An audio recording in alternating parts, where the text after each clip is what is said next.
Hello everyone, welcome to a beautiful vlog of a beautiful day. কালকে বৃষ্টি হয়েছিল অনেক বেশি আর দ্যাটস আজকের ওয়েদারটা অনেক বেশি সুন্দর ছিল। সো বের হয়ে ঘোরাঘুরি করতে ভালোই লাগছিল। আজকে বেসিক্যালি আমরা বের হয়েছি আইজার টুকটাক শপিং করার জন্য, কারণ এতদিন আইজার পাপা অফিস নিয়ে অনেক বেশি বিজি ছিল, সো বের হওয়া হয়নি। সো সাডেনলি আজকে প্ল্যান করে আমরা বের হয়ে গেলাম। ঈদের আর 2-3 দিনই বাকি। আর আজকে বের হয়ে খুব সুন্দর সুন্দর ফুল দেখছিলাম উত্তরা রোডে। বেসিক্যালি কৃষ্ণচূড়ের গাছগুলো দেখছিলাম, যেগুলো আমার অনেক বেশি ফেভারিট। তো সেগুলো ঘুরে ঘুরে একটু শুট করছিলাম আর আমরা রিক্সা দিয়ে ঘুরে ঘুরে করছিলাম। আইজা অনেক বেশি এনজয় করছিল, কারণ রিক্সা রাইড অনেক বেশি পছন্দ। তো দেখেন ও ঘুরে ঘুরে দেখছে। আমরা উত্তরের সেক্টরের রোড গুলো দিয়ে যাচ্ছি। সো ইউজুয়ালি আমার এই রোডগুলো দিয়ে ঘুরতে খুবই ভালো লাগে। সো আমরা চলে যাচ্ছিলাম, আজকে যাচ্ছি বেসিক্যালি একটু আড়ংয়ের দিকে। সেখান থেকে একটু কমফোর্টেবল কিছু একটা কিনতে চাচ্ছিলাম, কারণ এত বেশি ওর পার্টি ড্রেস আছে, সেগুলো খুব একটা পরানো হয় না, যেহেতু ওয়েদার এখন অনেক বেশি গরম। সো আড়ংয়ে চলে আসলাম আমরা, এখন একটু ঘুরে ঘুরে দেখবো আমরা কি আছে নতুন কালেকশন। সো চলে আসলাম, বাট আজকে অনেক বেশি গরম লাগছিল আইজার পাপার, সো ঘামিয়ে গিয়েছিল। আমার কাছে ভালোই লাগছিল। সো তারপর ঘুরে ঘুরে দেখছিল বেবির জন্য। এখানের কালেকশন এত বেশি সুন্দর যে আমি কনফিউজড হয়ে যাই আসলেই প্রত্যেকবার যে কি নিবো। সো পাপা বলছিল এই সেকশনটা দেখো, এখানে কমফোর্টেবল ওয়্যার গুলো ছিল। আমি ঘুরে ঘুরে দেখছিলাম, বাট আমার কেন জানি আজকে যেই কালারটা চাচ্ছিলাম ওরকম টাইপের পছন্দ হচ্ছিল না। তো তারপর একটা নিয়ে নিলাম আর এখান থেকে কিছু ছোট ছোট শু দেখছিলাম, বাট আসলে যেই কালার চাই কখনোই সেই কালার কেন জানি পাই না। বাট প্রত্যেকটা কালেকশনই অনেক সুন্দর, বাট সাইজে মিলছিল না। তো তারপর মোটামুটি একটা ম্যাচিং হওয়ার পর নিয়ে নিলাম। না ইটস টাইম টু পে করে আমরা বের হয়ে যাবো। সাইজ আর পাপার কোলে ঘুরছিল একটু। আমি বললাম আমাকে দিয়ে দাও, যেহেতু লাইনটা একটু বড় ছিল। সো পে করছিল আর আমরা এখানে ঘুরে ঘুরে সেলফি শট নিচ্ছিলাম মিররে। আইজা আজকে মজা পাচ্ছিল বাইরে বের হয়ে, মুডটা ভালো ছিল আর যেহেতু প্রপার ঘুম হয়েছে। সো আমাদের শপিং ডান, আমরা এখন বের হয়ে যাব। চলে যাবো একটু লাঞ্চ করতে, কারণ আমরা আজকে লাঞ্চ না করে বের হয়ে গিয়েছি বাসা থেকে, জাস্ট ঘুম থেকে উঠে টুকটাক ব্রেকফাস্ট করে। So it's time for to get some lunch. So চিন্তা করছিলাম কই যাবো, আর আড়ংয়ের নিচে দিয়ে একটু ঘুরে ঘুরে দেখছিলাম। এটা আসলে খুব বড় একটা আউটলেট আড়ংয়ের উত্তরার। এটার ফুল একটা ব্লগ আমার অলরেডি আছে, এত বেশি কিছু দেখালাম না আজকে।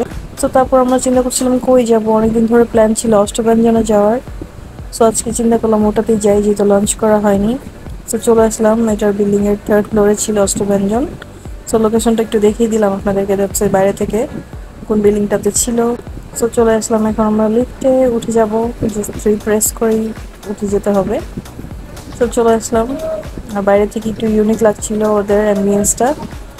যেহেতু একটু বাংলা টাইপের ফুড ওরা সার্ভ করে, সো ওরা অ্যাম্বিয়েন্সটা ওরকমভাবেই রেখেছিল, একটু পুরানো দিনের বেতের চেয়ারের মতো। সো ওগুলো ভালোই লাগছিল দেখতে। সো ওদের জাস্ট মেনুটা আমি অ্যাড করে দিলাম, আপনারা চাইলে পজ করে দেখে নিতে পারেন কোনটার প্রাইজিং কীরকম। স্পেশালি আমরা এই কালাভুনা প্ল্যাটারটা ট্রাই করতে এসেছিলাম, বাট এসে শুনলাম যে ওদের নাকি আরেকটা আইটেম হচ্ছে স্পেশাল, সেটা একটু ট্রাই করেছিলাম। সো ওর পাপা এটা নিয়েছিল আর আমি নিয়েছিলাম একটা হায়দ্রাবাদি চিকেন বিরিয়ানি। সো এটা অ্যাভারেজ ছিল, অনেক বেশি টেস্টি ছিল না। ভিতর দিয়ে ওরা রোস্ট সার্ভ করেছিল বাসমতি রাইসের ভিতরে, বাট আই ডোন্ট থিঙ্ক এটা এক্স্যাক্টলি দ্য হায়দ্রাবাদি বিরিয়ানি ছিল। বাট আমার কাছে অত বেশি খারাপও লাগেনি, মোটামুটি ছিল, একটু মিষ্টি মিষ্টি টাইপের ছিল রাইসটা। সো আমার দুটার ভিতরে বলবো যে কালাভুনাটাই ভালো লেগেছে, বাট কোয়ান্টিটিটা আর একটু বেশি ভালো হলে বেটার হতো। বাট বোরানিটা খুব একটা ভালোই লাগেনি আমার কাছে, মিন্টের ফ্লেভার অনেক বেশি ছিল। সো তারপর আমি আরেকটু ট্রাই করছিলাম বিরিয়ানিটা। বিরিয়ানির চিকেনটা ভালোই ছিল, যেহেতু আমার রোস্ট খুব পছন্দ, সেটা ভালো লাগছিল চিকেনটা। তারপর শেষমেশ একটু ফিরনিও ট্রাই করেছি, এটা খুব এভারেজ ছিল, অনেক বেশি ঠিক ছিল না, বাট একটু ঠান্ডা ঠান্ডা ছিল, যাচ্ছে ভালো লাগছিল। সো এখন জাস্ট হালকা পাতলা একটু শ্যুট করে আমরা এখন বের হয়ে যাবো আইজা ফুপির বাসায় একটু দেখা করতে, যেহেতু অনেকদিন বের হওয়া হয়নি। তো এখন আমরা বের হয়ে যাচ্ছি। এই ছিল আমাদের আজকে এক্সপিরিয়েন্স এখানে। আপনারাও চাইলে টুকটাকের জন্য জাস্ট ট্রাই করে এসে দেখতে পারেন, বাট মোস্টলি আমি রেকমেন্ড করবো ওদের কালাভুনাটা ট্রাই করার জন্য, ওইটাই অনেক বেশি মজা ছিল। সো ওইটা ট্রাই করার জন্য নেক্সট টাইম আসলে আসবো।